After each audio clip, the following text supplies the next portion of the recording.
Good morning, Britain. Russia is accused of genocide in Ukraine. World leaders condemn Vladimir Putin and call for the Russian president to be held accountable for war crimes. The bodies of hundreds of civilians were discovered in towns near Kyiv. Well, the international community is reacting with shock and horror to those images of men, women and even children in Bucha found dead in the streets and in mass graves as Russian troops withdraw. Here in Odessa, there have been more explosions overnight, air raid warnings this morning after a Russian missile attack on the city in the early hours of yesterday.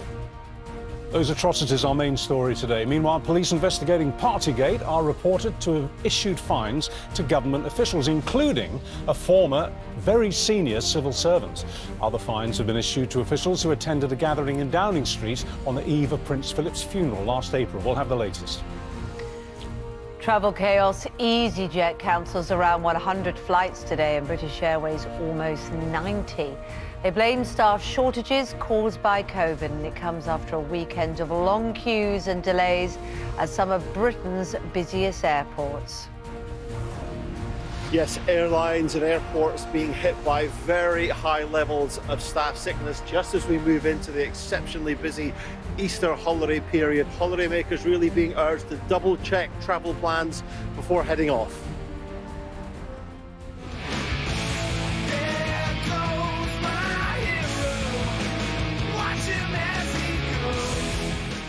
The Foo Fighters picking up 3 awards at the Grammys, 10 days after the death of their drummer, Taylor Hawkins. But the show was stolen with an appeal from Ukrainian President Volodymyr Zelensky.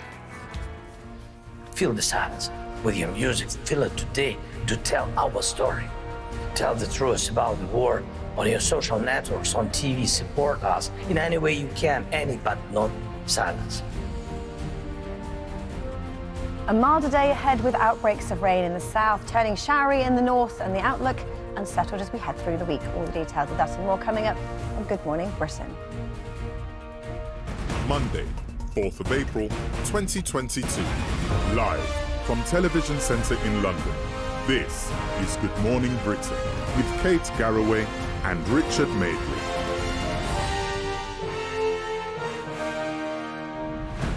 Yes, well, good morning. It's just gone 6 o'clock. Welcome to the programme. It's lovely being back with you, Kate. It's lovely being back with you. I wish we could have a more cheerful opening to the show. I mean, there are lots of enjoyable things we could be talking about, but the news has just dominated. It's as if we've gone back to 1945, isn't it? You're talking about this terrifying and appalling revelations of scenes of what have been called war crimes, aren't they? Awful atrocities, particularly in areas close to Kyiv, of bodies and mass graves on a scale We're not that's terrifying. talking about the kind of occasional incidental bad things that happened in a war zone.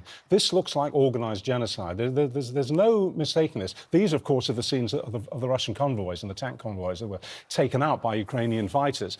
But the shots that we can't show you this morning, we wouldn't dream of showing you at this time of day, are just unspeakable. And what we're talking about is hundreds and hundreds of men, women and children, civilians, not fighters, civilians, with their hands tied behind their backs, shot, stabbed, executed, burned. We're talking about genocide, and it's happening in the centre of Europe in 2022. And we're going to be talking in a few minutes to an expert in this field, because it seems to me